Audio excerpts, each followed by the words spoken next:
ಸರ್ಕಾರಿ ಆಸ್ಪತ್ರೆಯಲ್ಲಿ ಬಾಣಂತಿಯರಿಗೆ ಬಿಸಿಲ ಶಿಕ್ಷೆ. ಹೌದು, ಅಧಿಕಾರಿಗಳ ನಿರ್ಲಕ್ಷ್ಯಕ್ಕೆ ನವಜಾತ ಶಿಶುಗಳು ನರಳಾಡುವಂತಹ ಪರಿಸ್ಥಿತಿ ನಿರ್ಮಾಣವಾಗಿದೆ. ಜೀ ಕನ್ನಡ ನ್ಯೂಸ್ನಲ್ಲಿ ಆಸ್ಪತ್ರೆಯ ದುಸ್ಥಿತಿ ಅನಾವರಣಗೊಂಡಿದೆ. ಸರ್ಕಾರಿ ಆಸ್ಪತ್ರೆಯಲ್ಲಿ ಬಾಣಂತಿಯರಿಗೆ ಬಿಸಿಲ ಶಿಕ್ಷೆ. ಇದು ಅಧಿಕಾರಿಗಳ ನಿರ್ಲಕ್ಷ್ಯಕ್ಕೆ ನವಜಾತ ಶಿಶುಗಳು ನರಳಾಡುವಂತಹ ಸ್ಥಿತಿ. ಜೀ ಕನ್ನಡ ನ್ಯೂಸ್ನಲ್ಲಿ ಆಸ್ಪತ್ರೆಯ ದುಸ್ಥಿತಿ ಅನಾವರಣಗೊಂಡಿದೆ.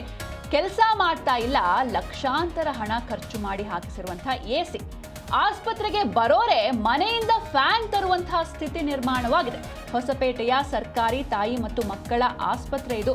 ಇಲ್ಲಿ ಬಿಸಿಲು ಹಾಗೆ ಶಕೆಗೆ ಬಾಣಂತಿಯರು ಹಾಗೆ ಪುಟ್ಟ ಪುಟ್ಟ ಮಕ್ಕಳು, ನವಜಾತ ಶಿಶುಗಳು ಹೈರಾಣಾಗಿ ಹೋಗಿದ್ದಾರೆ. ನೀವು ಕೂಡ ನೋಡ್ತಾ ಇದ್ದೀರಾ. ಅಂದ್ರೆ ಮನೆಯಿಂದನೇ ಫ್ಯಾನ್ ತಗೊಂಡು ಬರಬೇಕು ಅಂದ್ರೆ ಇದು ಎಂಥ ಸ್ಥಿತಿ ಅಂತ.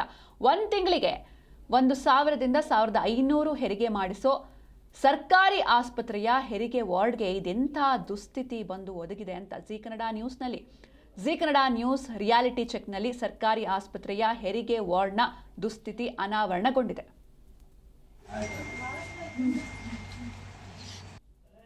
ರಾತ್ರಿ 11 ಗಂಟೆಗೆ ಬೆಡ್ ಚೇಂಜ್ ಮಾಡ್ತಾರೆ ಸರ್.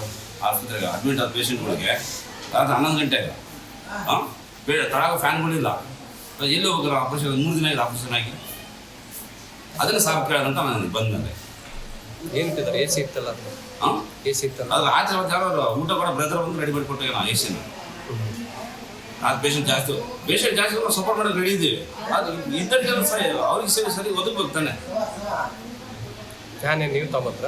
ಅವ್ರ ಪಕ್ಕದಲ್ಲಿ ತಗೊಂಡು ಇಟ್ಕೊಂಡು ಕುಂತಿದ್ದಾರೆ ಫ್ಯಾನ್.